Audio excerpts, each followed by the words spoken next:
Learned silence before I did. After winter passed and no one came back, I found the letter folded beneath my mother's quilt, waiting for me to understand what had been taken. Arnika. I had lived in that house alone since the thaw, listening to pipes cool and floorboards speak in the night. The town sat a mile away across white fields, close enough to see the smoke, far enough to forget me. What I didn't know then was that the quiet had been arranged, carefully and without my consent. The snow had finally started to pull back from the edges of the road, not all at once. Just enough to show the gravel underneath, like a truth someone wasn't ready to say out loud. I stood at the kitchen window that morning, mug cooling in my hands, watching the drip fall from the gutter in steady intervals. The sound echoed longer than it should have. The house seemed to hold on to it, repeating it back to me. Winter had loosened its grip, but the house hadn't. I had lived in that house for 12 years. Long enough to know the way the floor leaned near the sink. Long enough to hear when the wind came from the west instead of the fields. It used to wake with me, pipes rattling, radiators sighing. A place that knew I was there, now it waited. Quiet. As if listening for something it had already missed. I told myself it was just the season changing. That silence came with thawing, the way mud replaces snow without asking permission. Still, the rooms felt wider than they had in January. As though the walls had stepped back when I wasn't looking, I moved through them slower. Careful not to disturb what little sound remained. That afternoon, I drove into town. The road was soft with melt, tires hissing through slush and old salt.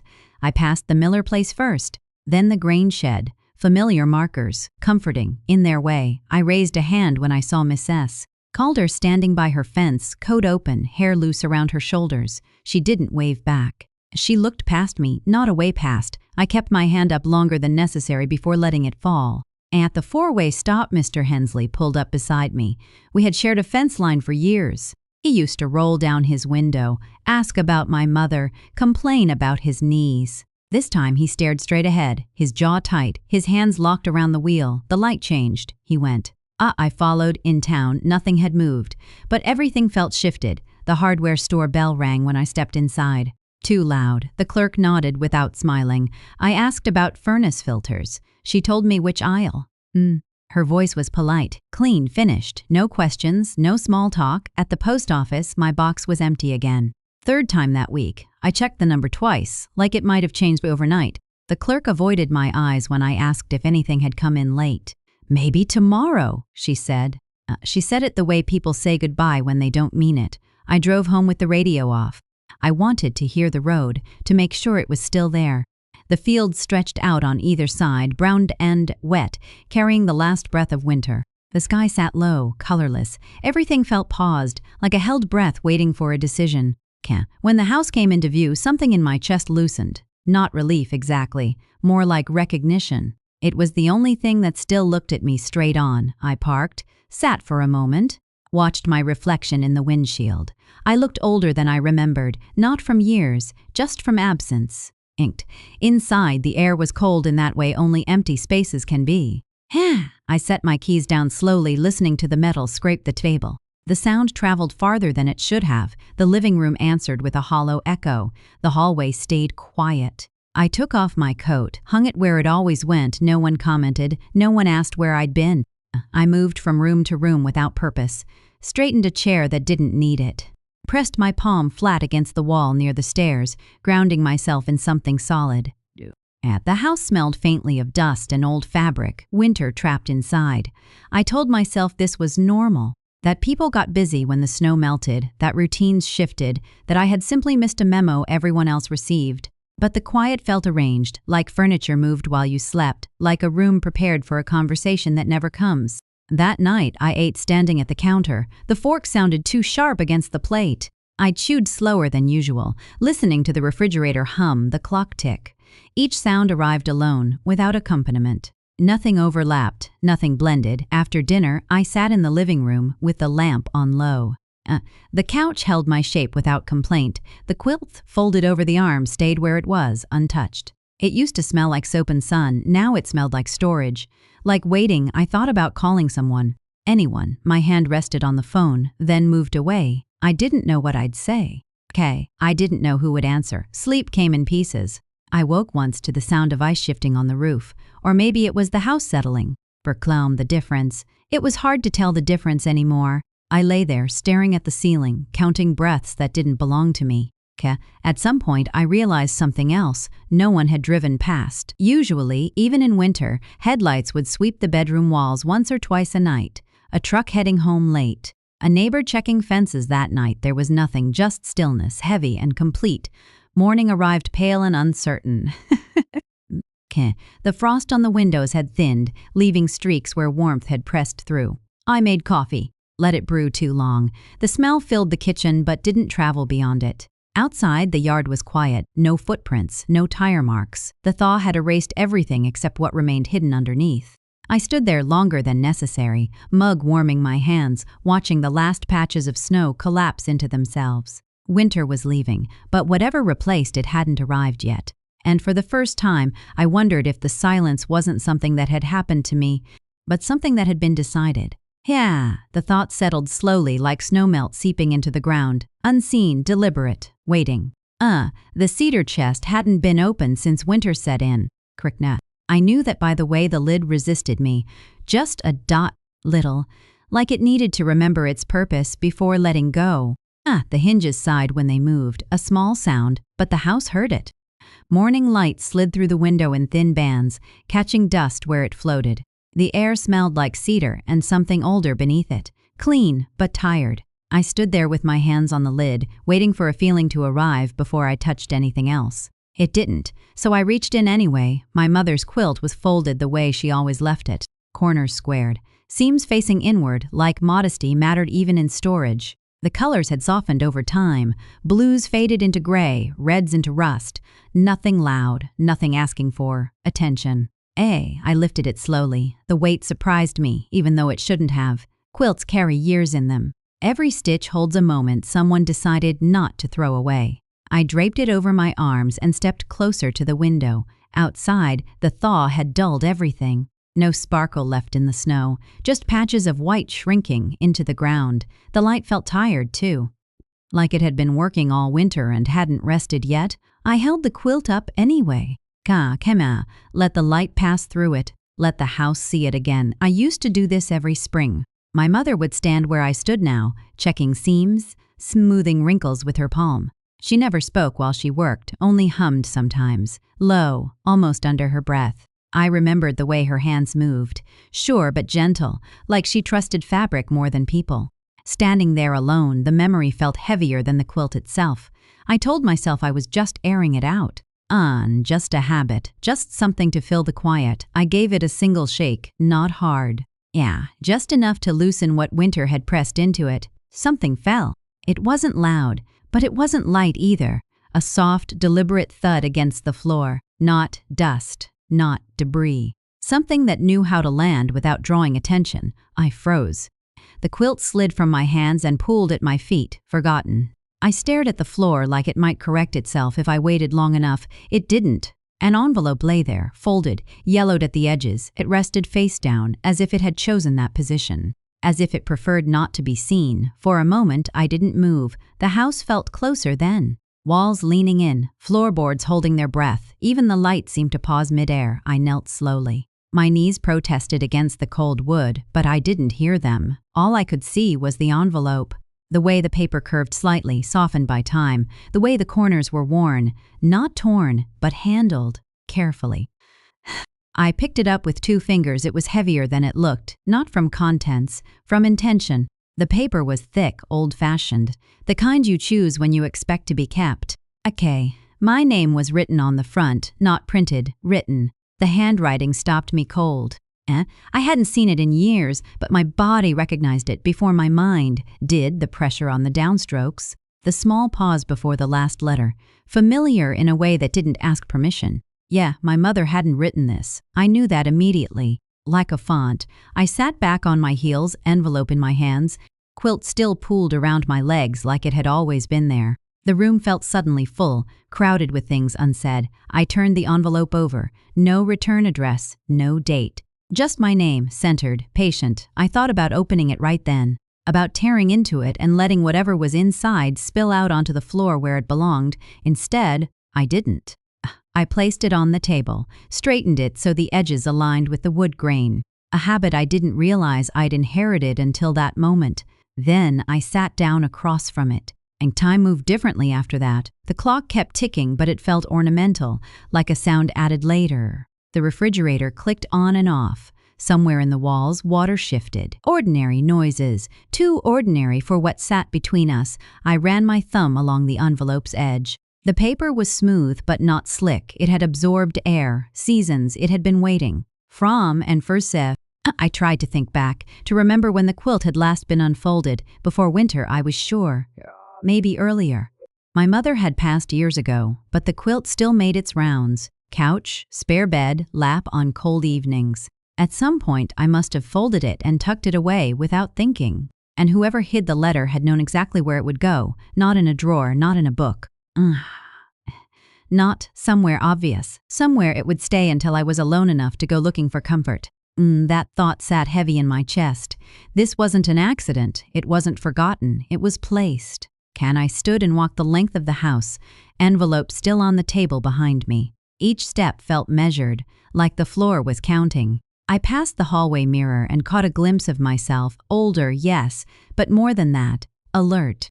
As if something had finally spoken my name out loud, I stopped in my mother's room. The bed was made, too neatly. No one had slept there in years, but it still held its shape.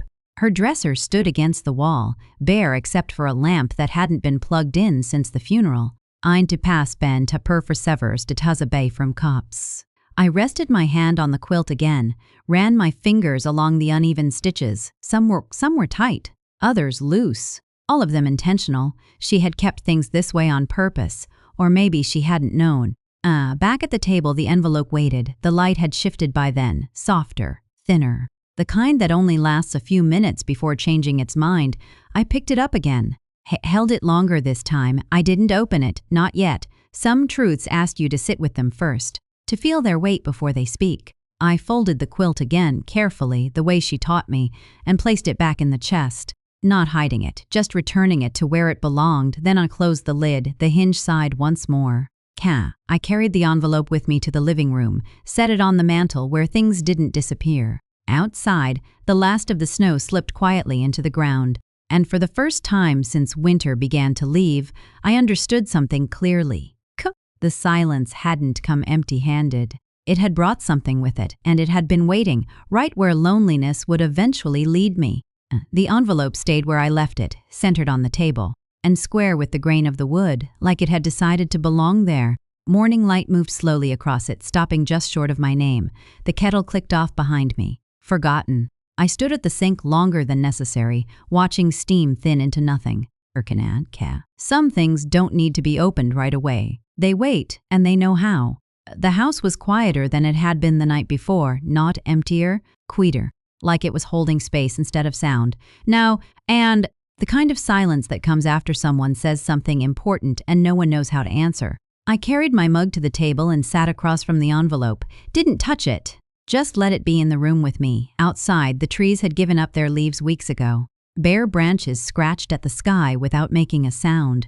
Wind moved through them anyway, bending what was left. I could see it happening, but I couldn't hear it. That felt intentional. I studied the handwriting again. The letters were careful but not hesitant. No flourishes, no rush. Whoever wrote my name knew how much space to leave between things. I turned the envelope over, still nothing. Ekent. No return address, no stamp mark worth reading, no corner torn in a hurry. It was the kind of envelope you give to someone in person, or hide where they'll find it when you're not there. I wondered which this had been. I pressed the paper lightly between my fingers. It was thicker than most, softened by time, not wear. When I lifted it, the bottom edge brushed the table and left a faint line in the dust. I noticed that the dust hadn't been disturbed before then. It had been waiting. The paper smelled faintly of smoke. Not sharp, old, the kind that lingers in wool coats long after the fire's gone cold. There was something else too, cleaner, like cedar, or laundry dried in winter air. The smell pulled at something I hadn't named yet. I stood and opened the window an inch. Cold air slid in, gentle but insistent. It touched the envelope first, lifted the corner slightly as if curious. I closed the window again. Some conversations don't need witnesses. I thought about all the reasons I could open it right then. Curiosity, proof, anger, maybe. I thought about all the reasons I shouldn't. Once you know something, it doesn't go back to waiting.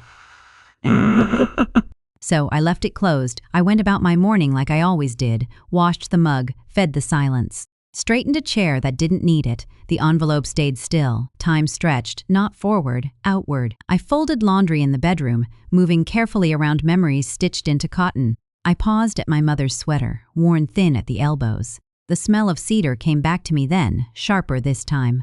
I set the sweater down and stood there longer than necessary. Back in the kitchen, the envelope hadn't moved. I hadn't expected it to. At noon, a truck passed on the road. The sound startled me. I looked up too quickly, heart responding before reason. Through the window, I watched it go by without slowing. No turn signal, no hesitation. The envelope stayed where it was. Whoever sent it wasn't coming back for it. And I finally sat down again. This time I picked it up, not to open it, just to hold it properly. The paper warmed slowly under my palms. I traced the edge with my thumb, feeling where it had been sealed and resealed. Whoever closed it had done so carefully, pressed the flap flat, let the glue dry. It wasn't rushed. That mattered. I tried to imagine the person who wrote it, not their face, just their posture. Were they sitting or standing? Did they pause between sentences? Did they look up when they finished my name, or keep their eyes on the page until the end? Yeah, I wondered if they'd thought about my mother while writing, about the quilt, about the quouse, about the quest. The clock chimed once. Then again, afternoon settled in, pale and thin. The light shifted on the table, brushing against the envelope like a passing thought. I realized then that I was afraid. Not of what the letter said, of what it confirmed. The silence hadn't come alone. It had brought a voice with it. And that voice had been waiting for me to slow down enough to hear it. QK. I set the envelope back down, not centered this time, just close.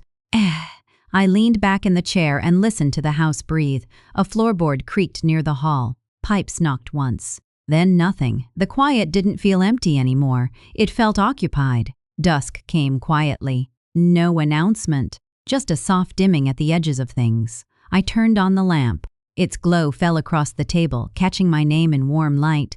I thought about the hands that wrote it. About the decision to leave the return address blank. That choice was louder than anything written inside. I slid a finger under the flap, just enough to feel the resistance. The paper gave slightly, then held. I stopped. Some truths don't want to be rushed. They want to be invited. I stood and went to the door. Count. Outside, the wind moved through the trees again. Still no sound. Branches swayed against one another, but the air swallowed it whole. I watched until the light faded completely. When I turned back, the envelope was still there, waiting. I knew I wouldn't open it tonight. But I also knew I wouldn't sleep. Count. Because whatever was inside had already begun to speak. In the spaces between sounds. In the careful way it had arrived. And in the silence that no longer felt accidental. The lamp was already on when I finally sat down. I don't remember turning it on, only noticing that the room had chosen a softer light for what was about to happen. The envelope lay open in front of me now, not torn, not rushed. I had slid a finger under the flap and lifted it the way you lift something fragile, unsure whether it will hold its shape once exposed. The paper inside was folded once, cleanly, intentionally. I unfolded it slowly, listening to the sound it made. A dry whisper. Like breath held too long. I didn't read yet. I let it rest in my hands. The house felt closer than before, not watching, waiting, outside. Evening pressed against the windows. The last of the light drained out of the sky without ceremony. Somewhere far off, a dog barked once, then stopped. No follow-up, no echo. I took a breath and looked down. The letter began without apology. It started by naming the house, not just the address. The name my father used when he was still alive, the one that never made it onto paper. Seeing it there made my throat tighten, not from grief, but from recognition. Then the road, not the number. The bend near the old elm. The way the gravel changes sound just before the driveway. Details you don't find on maps. Then the years, not counted, describe the first winter you stayed through. The summer the fence came down, the year you stopped having company. I stopped reading. My fingers curled slightly around the paper. No one knew those things, not all of them, not together. I read the first paragraph again, slower this time. Each sentence landed carefully, like someone stepping across cold water, testing every stone before putting their weight down. There was no anger in the words, no softness either, just certainty. I leaned back in the chair. The floor creaked beneath me, a low, familiar sound. It felt like the house acknowledging something it already knew. I thought about the way the letter had been folded, about the smell, about the decision to hide it where only time would reveal it. This wasn't someone guessing. This was someone remembering. I read on. The letter mentioned my routines. Not every one, but enough. The mornings I left early, the nights the lights stayed on, the weeks I didn't go into town. It didn't accuse, it observed. That was worse. I felt the slow spread of unease, not sharp enough to hurt yet, just wide. Settling into corners I hadn't checked in a long time. Who had been close enough to notice all this? I paused at the third paragraph. My hand had started to shake, not visibly, just enough to make the paper rustle when I breathed. The writer mentioned something I had never said out loud. Thought I'd had once, late at night, sitting on the back steps after my mother died. A sentence I had formed and then buried because it felt disloyal to speak it. The letter didn't quote it. It circled it, nimmed the silence around it. I lowered the paper. Smaller. The room felt smaller. I became aware of the sound of my own breathing, the faint tick of the clock, the lamp buzzing softly, like it was struggling to stay awake. I thought about everyone who had passed through this house over the years, neighbors, friends, family, how often they'd sat at this same table, who had stayed long enough to see past the surface. I read the next line. It referenced a winter I had tried to forget, the one where the snow came early and stayed too long, the one where I stopped answering the phone. The letter didn't judge that either. It simply noted it. That was when they began to decide things without you. I stared at that sentence until the words blurred. Decide things. The phrase settled heavy in my chest. I hadn't known decisions were being made. Not about me. Not about the house. Not about the quiet that had followed. The letter didn't explain yet. It just marked the moment. I reached the bottom of the page and realized I hadn't blinked in a while. My eyes burned. I welcomed the sensation. It grounded me in something physical. The writer hadn't signed their name. Not yet, but they had written with the confidence of someone who knew they would be read eventually. Someone who knew I wouldn't throw this away. I folded the paper back along its original crease and set it on the table. My hands felt empty without it. I looked around the room as if someone might be standing there now, as if the act of reading had summoned them. Nothing had changed. Everything had. I stood and walked to the window. Outside, the trees stood dark against the fading sky. Their branches reached upward, bare and tangled, like thoughts left unfinished. The wind moved through them again, still without sound. I pressed my forehead lightly to the glass. The cold felt honest. Back at the table, I unfolded the letter again. I needed to know how far it went. The next lines traced my life the way someone traces a map they've walked themselves, gently, accurately, without decoration. It named losses I hadn't shared, small ones, personal ones, the kind people overlook because they don't leave marks. I felt seen in a way that didn't feel kind, but it didn't feel cruel either. Near the bottom of the page, the tone shifted, not abruptly, just enough. The sentences grew shorter, the pauses between them wider, as if the writer was choosing their words more carefully now, preparing me. I stopped reading again. Some truths need a moment to arrive. I folded the letter and placed it back in the envelope, not to put it away. Just to give myself space. The envelope felt heavier now, not with paper, but with presence. I sat there until the light outside disappeared completely. The house didn't feel silent anymore. It felt occupied by something patient, something that had been watching long enough to know my habits. My losses. My quiet.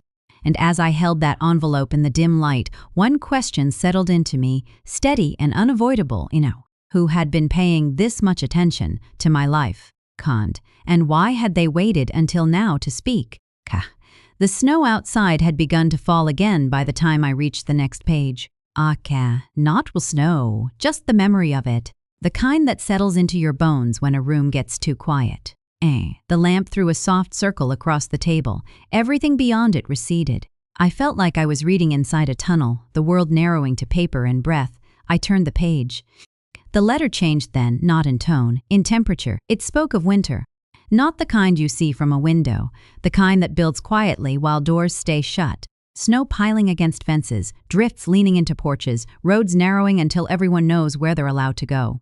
The writer described meetings, held indoors. With coats still on, I could picture them without trying.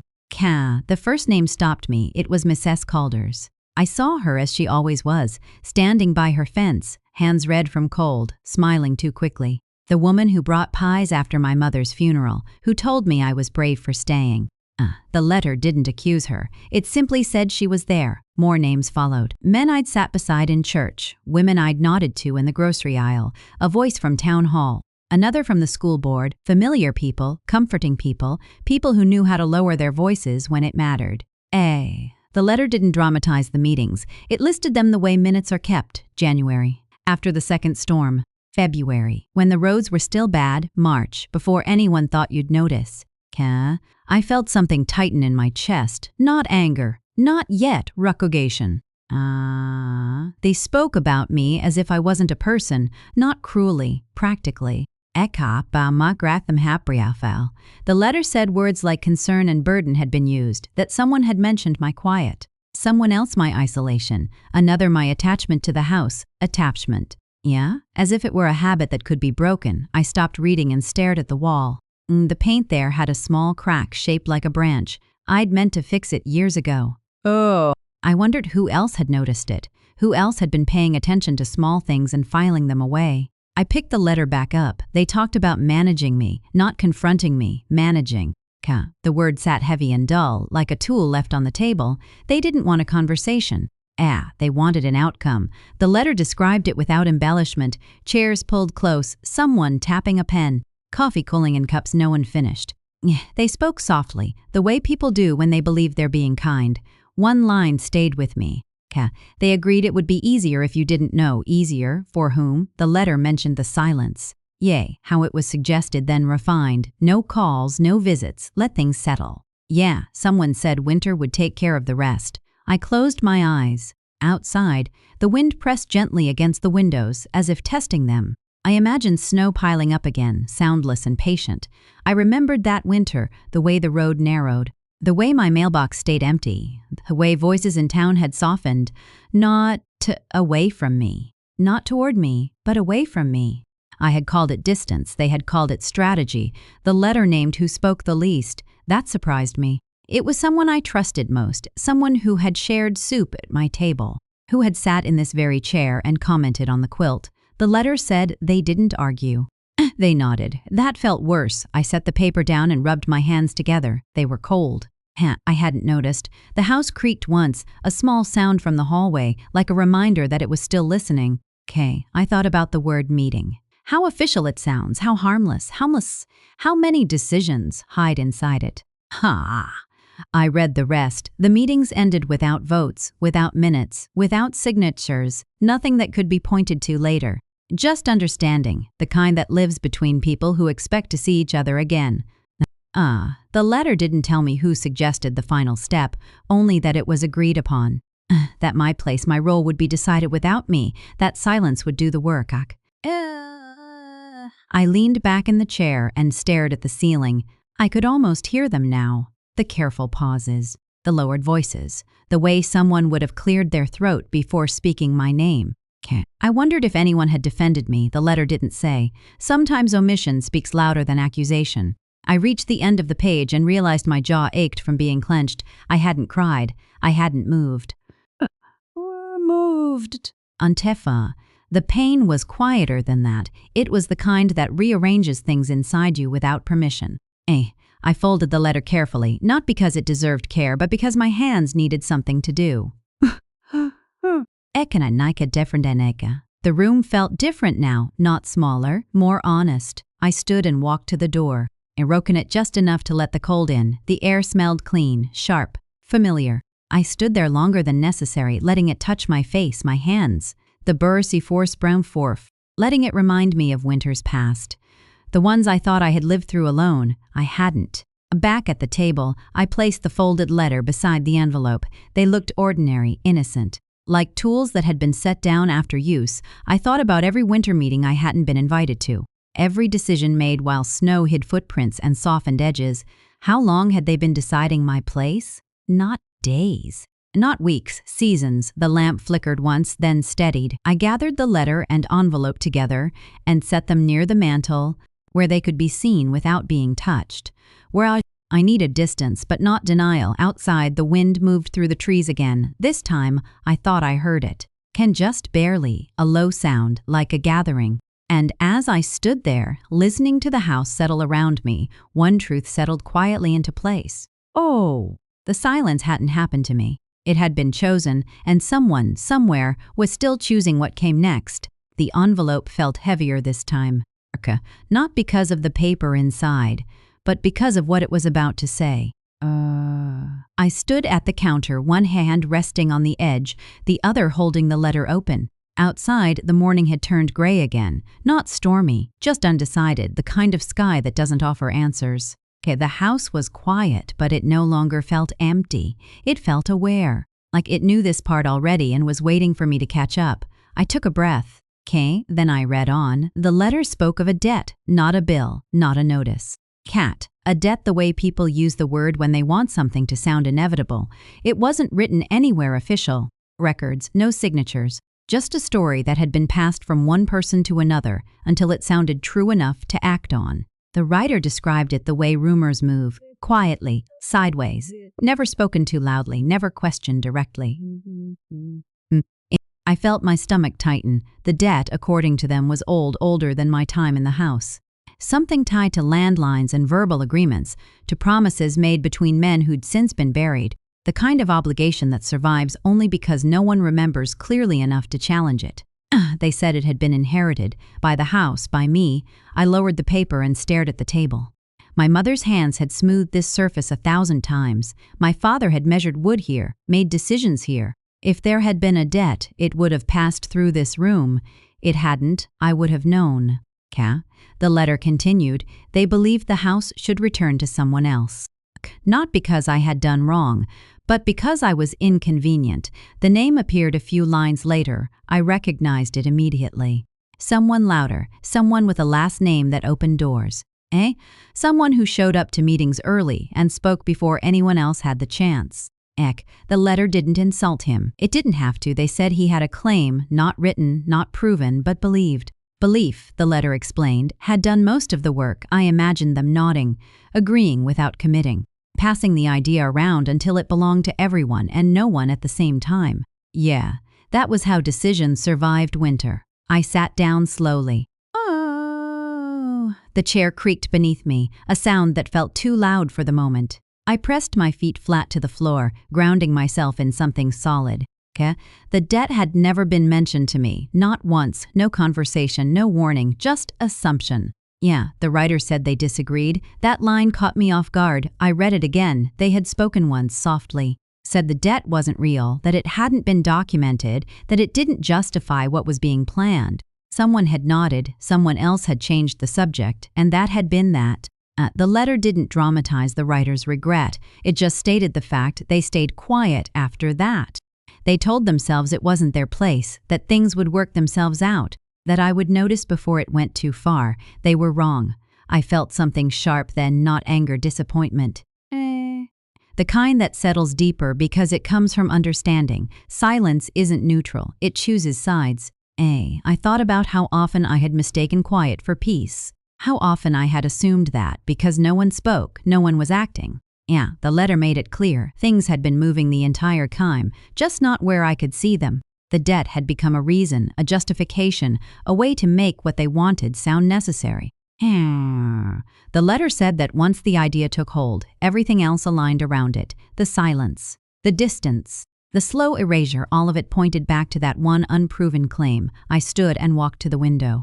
The yard looked the same as it always had, bare patches of grass, fence leaning slightly to the left. Nothing marked as temporary. I pressed my palm to the glass. The house hadn't changed. Not. Only the story around it had. Back at the table, I read the rest. The writer admitted their failure plainly. They didn't raise their voice. They didn't insist. They believed staying quiet was kinder than causing conflict. They believed wrong. That sentence stayed with me longer than the others, not because it accused, but because it understood. Silence doesn't look like harm while it's happening. It looks like patience. I folded the letter and held it in both hands. The paper trembled slightly, not from fear but from recognition. And I thought about all the times I had stayed quiet myself, chosen not to push, not to ask questions that might change the shape of things. I had learned that habit somewhere, maybe here. The house creaked again, this time near the stairs. It sounded tired. I imagined it listening to these stories about itself, about who it belonged to, about who deserved it. It had never asked to be louder, it had just stayed. I walked through the room slowly, the living room, the hallway, my mother's room. Nothing bore the mark of debt, only use, only care. Back in the kitchen, the letter waited where I'd left it. I placed it beside the others. The story was taking shape now, not as a mystery but as a pattern. Quiet decisions, unspoken agreements, a debt that existed because no one challenged it loudly enough. I sat down again and closed my eyes. I asked myself a question I hadn't allowed before. When does silence stop being restraint and start being harm? The answer didn't come quickly. It didn't need to. Outside, the sky lightened just a little, not enough to call it clear, enough to suggest movement. I opened the window an inch and let the cold air in. It smelled honest, uncomplicated. I breathed it in. I knew then that the debt wasn't the real problem. It was the excuse. The silence had done more damage than any lie ever could. And, as I closed the window and turned back toward the table, I understood something else too. Someone had spoken once, too softly, too late, and the cost of that quiet had been carried by the only person who hadn't been invited into the room. The letter ended differently than the others, not abruptly, not cleanly. It slowed down, like it was choosing each word with care, afraid of what might happen once the last one was set down. I was sitting by the window when I noticed it. The light had shifted, afternoon leaning toward evening. Dust hung in the air, unmoving. The house felt held between breaths. I read the final lines once, then again. And then I saw the name. It took a moment to understand what I was looking at. Not because the name was unfamiliar, but because it was too familiar.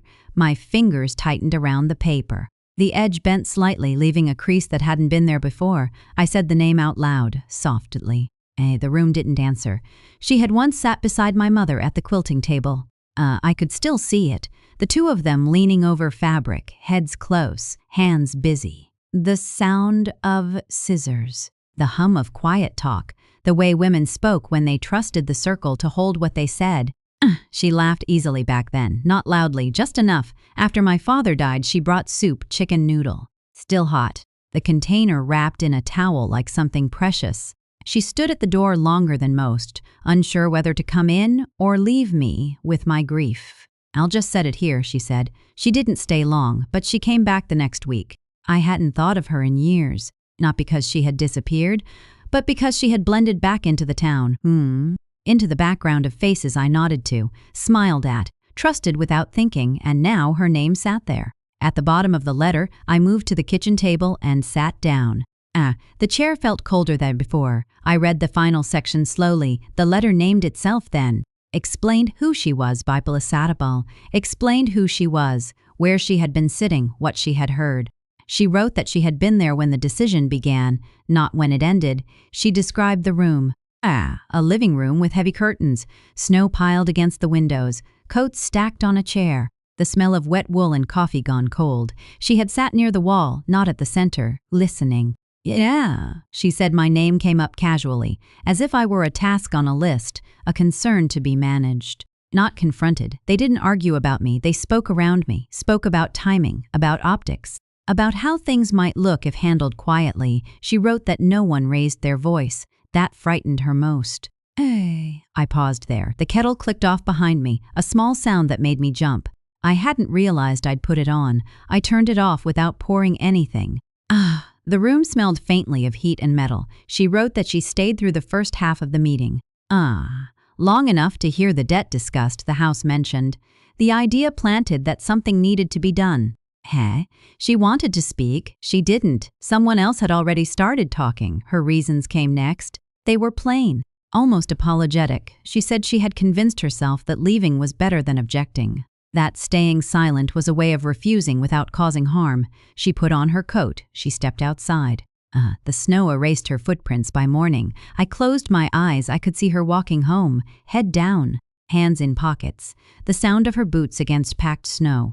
I wondered if she had looked back at the house. I wondered if she had known what would happen after she left. Only use, only care. Back in the kitchen, the letter waited where I'd left it. I placed it beside the others. The story was taking shape now, not as a mystery but as a pattern. Quiet decisions, unspoken agreements, a debt that existed because no one challenged it loudly enough. I sat down again and closed my eyes. I asked myself a question I hadn't allowed before. When does silence stop being restraint and start being harm? The answer didn't come quickly. It didn't need to. Outside, the sky lightened just a little, not enough to call it clear, enough to suggest movement. I opened the window an inch and let the cold air in. It smelled honest, uncomplicated. I breathed it in. I knew then that the debt wasn't the real problem. It was the excuse. The silence had done more damage than any lie ever could. And, as I closed the window and turned back toward the table, I understood something else too. Someone had spoken once, too softly, too late, and the cost of that quiet had been carried by the only person who hadn't been invited into the room. The letter ended differently than the others, not abruptly, not cleanly. It slowed down, like it was choosing each word with care, afraid of what might happen once the last one was set down. I was sitting by the window when I noticed it. The light had shifted, afternoon leaning toward evening. Dust hung in the air, unmoving. The house felt held between breaths. I read the final lines once, then again. And then I saw the name. It took a moment to understand what I was looking at. Not because the name was unfamiliar, but because it was too familiar. My fingers tightened around the paper. The edge bent slightly, leaving a crease that hadn't been there before. I said the name out loud, softly. The room didn't answer. She had once sat beside my mother at the quilting table. I could still see it, the two of them leaning over fabric, heads close, hands busy. The sound of scissors, the hum of quiet talk, the way women spoke when they trusted the circle to hold what they said. She laughed easily back then, not loudly, just enough. After my father died, she brought soup, chicken noodle. Still hot, the container wrapped in a towel like something precious. She stood at the door longer than most, unsure whether to come in or leave me with my grief. I'll just set it here, she said. She didn't stay long, but she came back the next week. I hadn't thought of her in years, not because she had disappeared, but because she had blended back into the town. Into the background of faces I nodded to, smiled at, trusted without thinking, and now her name sat there. At the bottom of the letter, I moved to the kitchen table and sat down. The chair felt colder than before. I read the final section slowly. The letter named itself then. Explained who she was, Bipala Satapal. Explained who she was, where she had been sitting, what she had heard. She wrote that she had been there when the decision began, not when it ended. She described the room. A living room with heavy curtains, snow piled against the windows, coats stacked on a chair, the smell of wet wool and coffee gone cold. She had sat near the wall, not at the center, listening. She said. My name came up casually, as if I were a task on a list, a concern to be managed. Not confronted. They didn't argue about me. They spoke around me, spoke about timing, about optics, about how things might look if handled quietly. She wrote that no one raised their voice. That frightened her most. I paused there. The kettle clicked off behind me, a small sound that made me jump.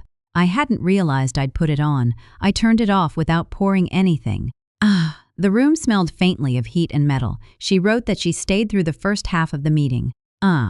Long enough to hear the debt discussed, the house mentioned. The idea planted that something needed to be done. She wanted to speak. She didn't. Someone else had already started talking. Her reasons came next. They were plain, almost apologetic. She said she had convinced herself that leaving was better than objecting. That staying silent was a way of refusing without causing harm. She put on her coat. She stepped outside. The snow erased her footprints by morning. I closed my eyes. I could see her walking home, head down, hands in pockets, the sound of her boots against packed snow. I wondered if she had looked back at the house. I wondered if she had known what would happen after she left. The letter said she didn't attend the later meetings, didn't hear how the story changed shape, didn't know when silence turned into action. She assumed it would stall, that someone braver would intervene, that I would be told I was wrong, she wrote. Just that, no flourish, no defense. I felt something loosen in my chest, not forgiveness, not yet, rectification. This was the woman who had smoothed my mother's sleeve when she cried, who had stood quietly at the back of the church, eyes lowered, hands folded. She had always known when to leave a room too well. She wrote that she had carried the knowledge for years, that it sat with her during services, during meals. During sleepless nights, she didn't mention to anyone. She said the damage had already settled in by the time she realized silence had a cost. That was when she wrote. I folded the letter carefully. This time I smoothed the crease I'd made earlier. I thought about how harm doesn't always come from cruelty. How sometimes it grows in the space where resistance should have been. How kindness can step aside and let something worse walk through. Outside, the light had dimmed further. A single bird landed on the fence and stayed there, perfectly still. Watching, I stood and went to the window. And the yard looked unchanged, but I knew better now. She had been there, she had known. And she had left before it finished. That detail stayed with me, not the betrayal, but the exit. The moment when a choice had been made quietly, inwardly, and the rest allowed to unfold without her. I wondered why she had written now. Why not earlier? Why not then? The letter didn't explain. 9 avan acts for apsa, 4 an axa for bas. It didn't ask for absolution. It simply told the truth as it existed now, late, imperfect, still heavy. Yanandibas cas. I placed her letter with the others. The pile had weight now, not physical, something deeper. Each page a voice that hadn't reached me in time. The house creaked softly as evening settled in. I turned off the lights one by one. In the dark, the rooms felt less accusatory, more honest. I stood in the doorway and listened to the silence, not the empty kind, the kind that waits. I didn't know what I would do next, but I knew something had shifted. The story had faces now, hands, familiar gestures. The harm had a history, or step. And the quiet that once confused me had finally spoken, through someone who had not learned too late what it cost to leave a room before the ending. The hall was darker than the rest of the house. It always was. Even in summer, even at noon, the light seemed to stop short of it, as if the walls had learned to hold their breath. I stood there longer than I meant to, hand resting against the cabinet door, listening to the house settle around me. The letter had been specific, bottom drawer, hall cabinet. I could feel it waiting. The cabinet had been there longer than I had, narrow, oak, a little warped at the corners. The kind of furniture people stop noticing because it never asks for attention. I brushed my fingers along the surface. Dust came away in a thin line. The handle was cool. When I pulled, the wood complained softly. A tired sound. Like something waking up too early, the top drawer held what it always had, loose batteries. A flashlight that flickered before giving up, a tape measure with the numbers rubbed pale, nothing that wanted remembering. The second drawer smelled faintly of cedar and old paper. I hesitated there, then kept going. The bottom drawer stuck.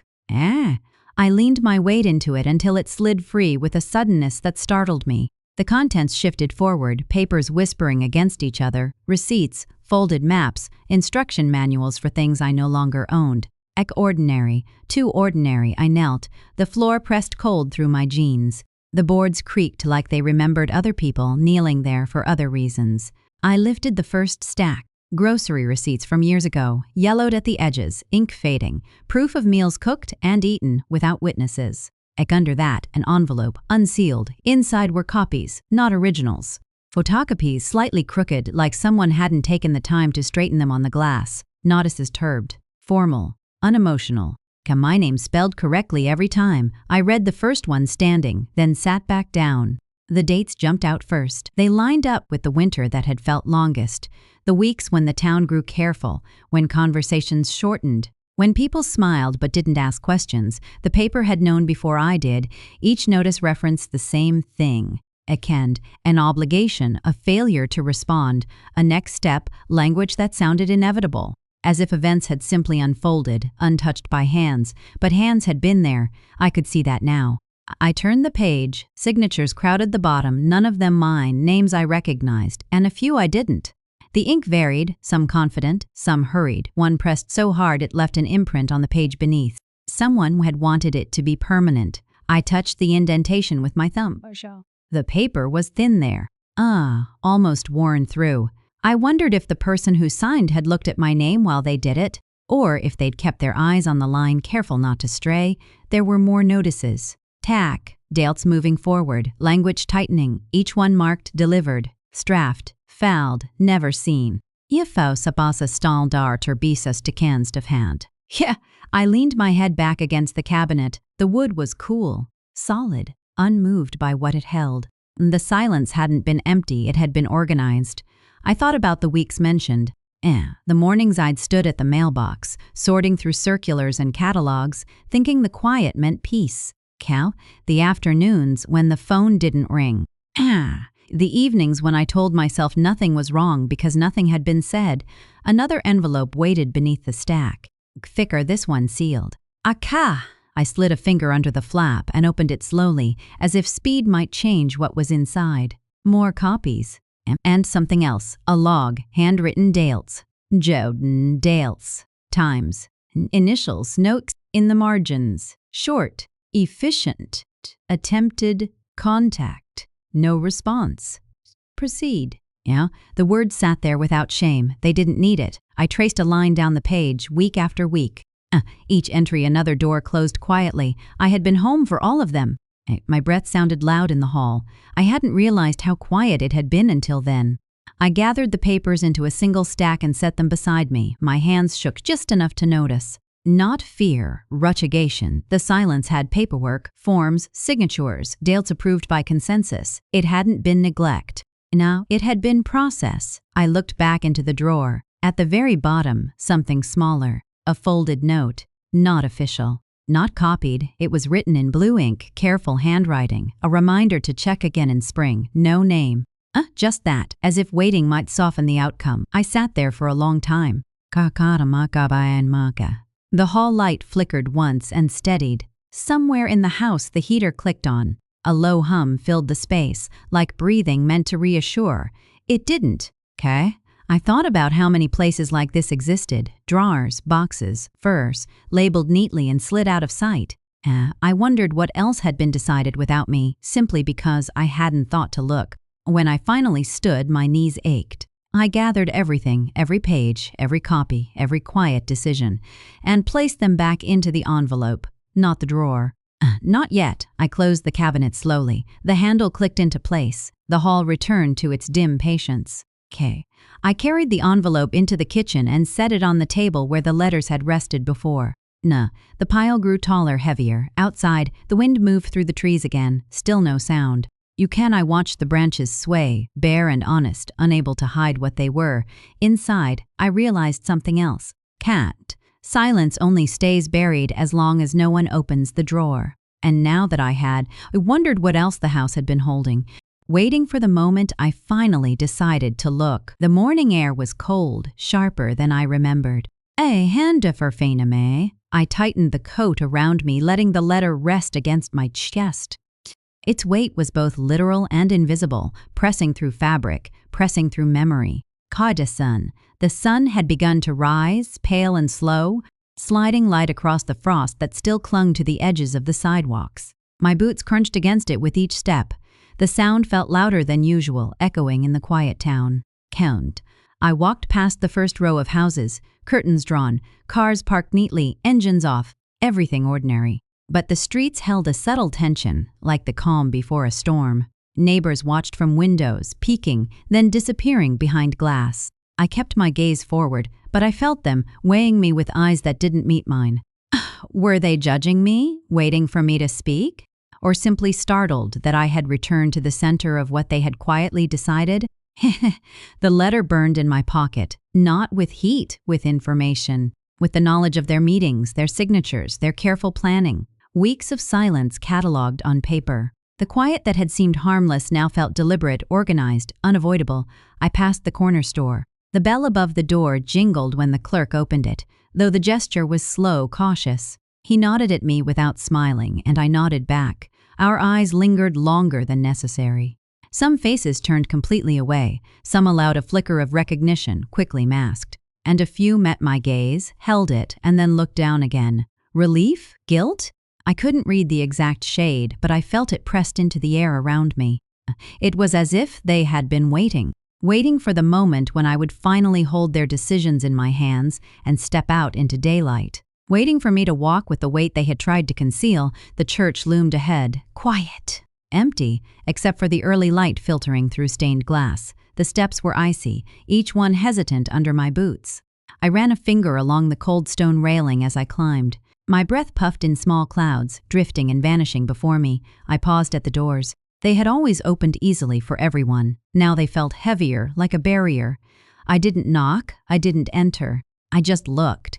The building watched me back in silence. A few people emerged as I moved past the town square. The baker, tying his apron, froze. He looked at me and then down at his hands. He didn't speak. His wife glanced at me from the doorway, eyes wide, then disappeared back inside. Hey, the old man who always sat on the bench waved once, tentative. I nodded, slowly, not sure if it was acknowledgement or challenge. He swallowed, and the wave became smaller. Okay. The letter pressed against my ribs.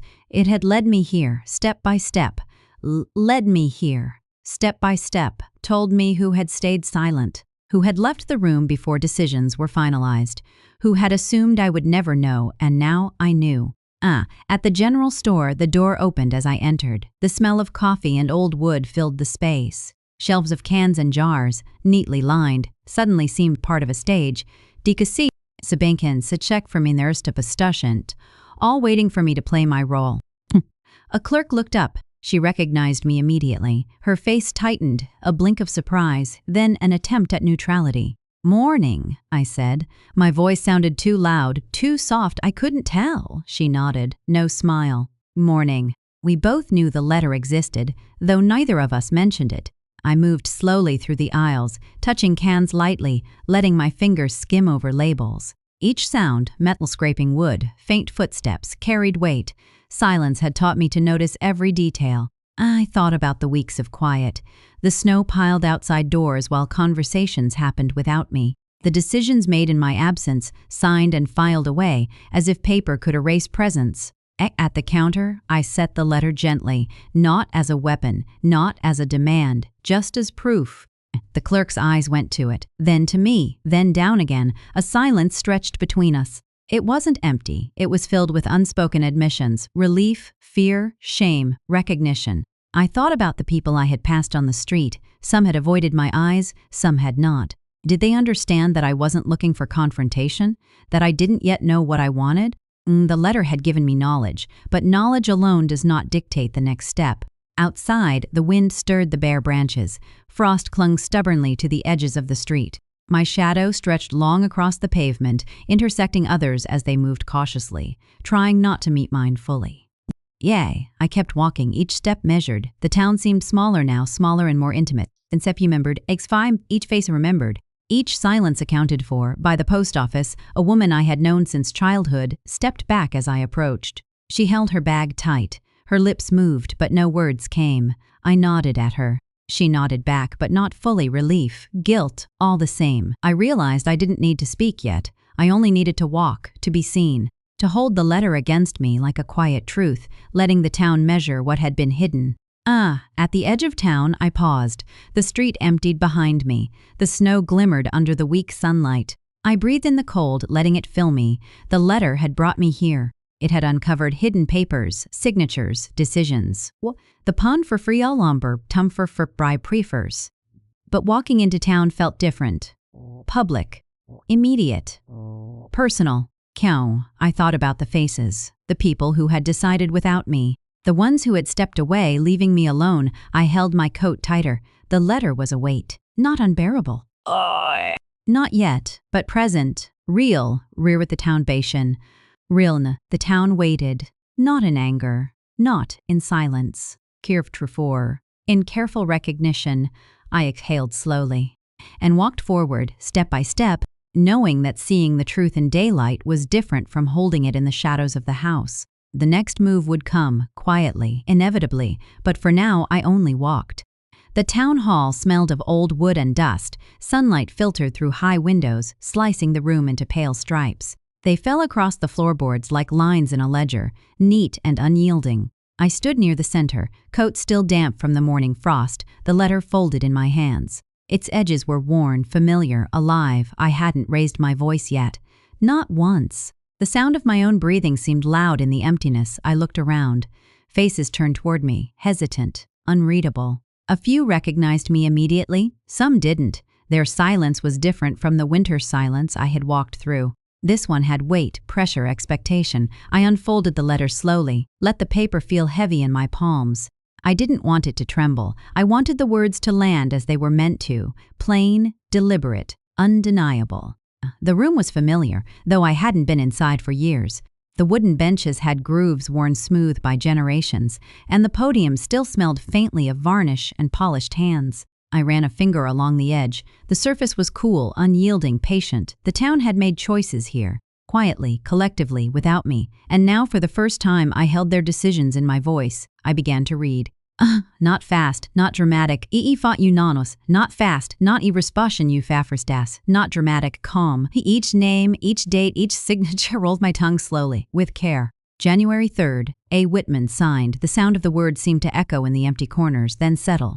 The weight of them filled the room, soft but insistent. People shifted. A cough, barely audible. A chair creaked. Eyes flicked toward me, then away again. No one interrupted. No one spoke.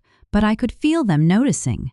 The silence was listening now. It had no choice. I paused, letting the paper rest on the podium. Inna, ider forthiens, stevert her fines. I did tanlia stare de mine, and tander fursens perfisen sept. I didn't accuse, I didn't plead, I didn't demand. I simply let the evidence speak. Names they had written.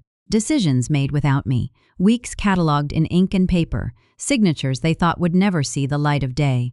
Each one settled into the quiet differently, some heavier than others. Some shifted, uncomfortably, as if trying to escape my voice. The mayor, standing at the back, shifted his weight. His eyes met mine for a moment and then dropped. He didn't say a word. I didn't need him to. I only needed them to hear. The clerk at the table ran a hand over her apron, restless. She didn't look at me, not fully, but she didn't leave either, I continued, February 17th. C. Grayson. Signed. Ca. Each syllable was deliberate, each pause a place for recognition. I could see it ripple through the room. Reluctance, guilt, the slow awareness that silence has consequences. I folded the letter gently and continued reading, letting the words hang between us. Names fell like small stones into still water. The ripples stretched outward, impossible to ignore. Some people crossed their arms. Some pressed their hands to their mouths. Others stared at the floorboards, tracing the grain as if it could offer an answer. I wondered what they saw reflected in the wood, what part of themselves they recognized for the first time.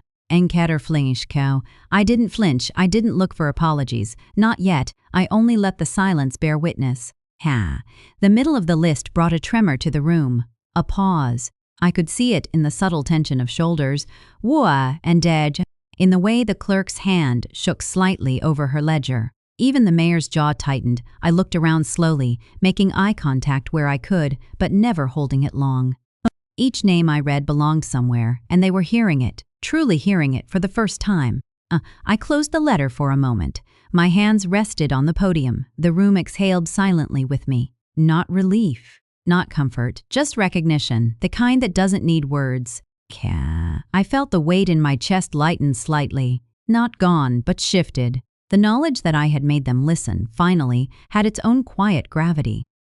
I opened the letter again, reading the final names. Each one was precise, deliberate. The room remained still, but the stillness was no longer passive. It held attention, accountability. No one moved. No one whispered. Even the light through the windows seemed to pause. When I finished, I didn't speak again. Hokat.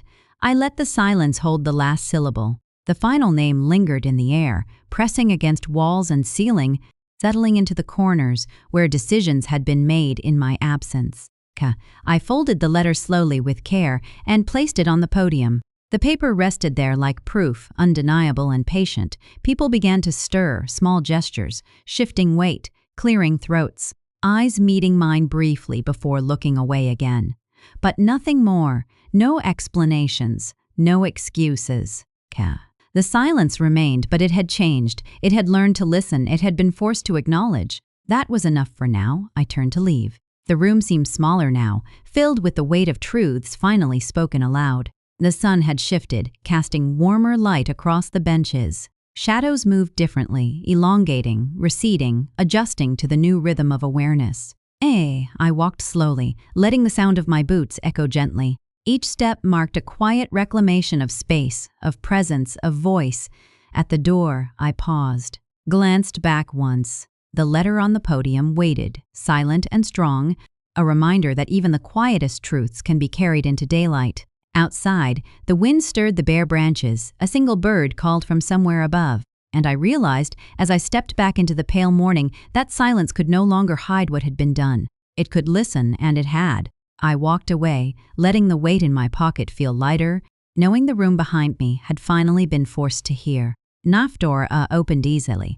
The front door opened easily, without the creak I had come to expect. Sunlight spilled across the threshold in soft gold streaks, cutting through dust motes that danced lazily in the air. I paused there, coat damp from the morning dew, listening. The house didn't feel heavy anymore.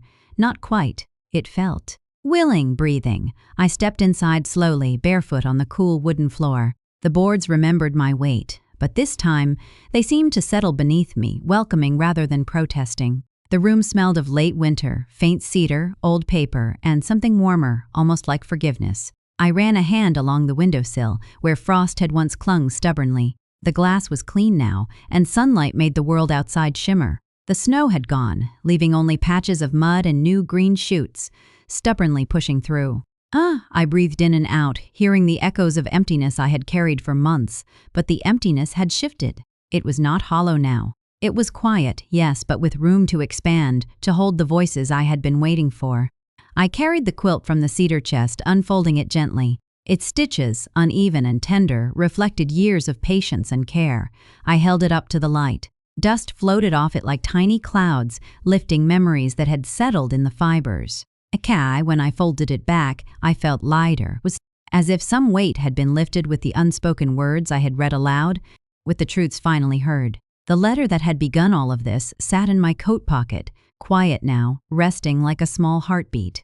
The first return was quiet Mrs. Whitman, standing at the edge of the yard, hands crossed tightly, unsure if she belonged. Her eyes met mine, flickered down, then back again. She didn't say anything, not yet, just nodded. I nodded back.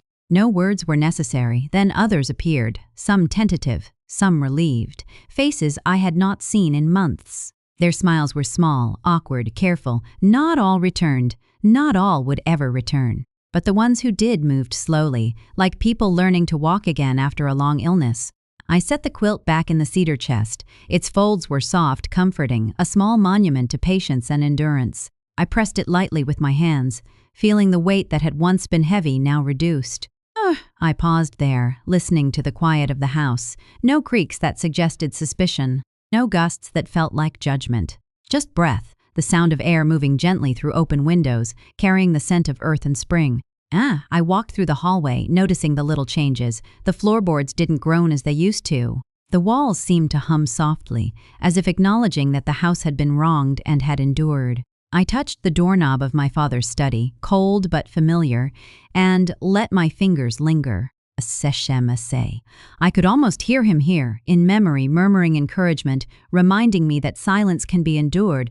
Truth must eventually speak. Outside, the garden began to claim itself back. Crocuses pushed through the soil, stubborn and bright. A robin flitted from branch to branch, uncertain at first, then more daring as the sun warmed the ground. I watched, taking comfort in the small persistence of life. The world outside mirrored the shift inside, slow, unceremonious, but undeniable. The house had opened again. I had opened again. The people who returned did so slowly, but the house, too, breathed differently. Some names would never come back through the door. That was a certainty, but their absence no longer weighed like ice. Instead, I carried it lightly, as a lesson in patience and survival. Silence had been broken, and though it left gaps, those gaps were no longer empty. They were spaces where recognition and acknowledgement could live. I walked through the kitchen. The sunlight hit the table in soft streaks. The floor felt warm beneath my feet. For the first time in months, the house seemed alive with possibility. I set the quilt carefully back in the chest. Its fibers smelled faintly of cedar and hope. I pressed it down, smoothing the folds with my hands. I lingered there, letting the memory of winter, of hidden letters, and of patient observation settle alongside the truth now spoken. The chest felt lighter, I felt lighter. The house had endured the winter, the town had endured the winter, and I had endured it too. And yet spring was not a celebration, it was an understanding, a way forward. I stepped into the living room, where the sunlight painted stripes on the floorboards. Dust floated lazily in the warm light, catching on the edges of furniture that had waited quietly for this moment. The silence was no longer empty, it had texture, weight, and presence. I ran my hand along the mantel, feeling the grooves my mother had worn into it decades ago. The small cracks in the wood felt like old scars that had healed just enough to carry new light. Hack, the letters, the names, the signatures, they had all done their work. They had forced acknowledgement where avoidance had once ruled. And now the house could breathe again. The town could breathe again. And I could breathe again. I opened a window and let the warm air sweep through the room, lifting the faint smell of paper and cedar. The curtains fluttered, hesitant at first, then freely. I watched them, letting the motion mirror my own slow, careful release. The people who returned began to speak softly in the yard. Children laughed faintly, unsure, breaking the spell of months. Dogs barked, tentative, as if testing a world restored to them. The wind carried voices, light and careful, back into the space that had been denied them. I stayed by the cedar chest for a while, hands resting on the quilt. I didn't speak. I didn't need to. The room hummed with quiet acknowledgement. The house at last had learned how to breathe. Sefkin free. I stepped outside, feeling the warmth of spring in my coat. The road before me glistened with dew. The branches overhead moved gently in the wind, shadows shifting on the earth below. The house stood behind me, still and strong, waiting patiently for whatever came next. I wondered, when truth finally breaks a silence, does it end the winter, or simply teach you how to live after it? I walked forward, carrying the quilt's memory, the letter's lessons, and the slow, steady pulse of the house breathing again. The wind shifted, carrying the scent of earth and new beginnings, and I let it carry me too.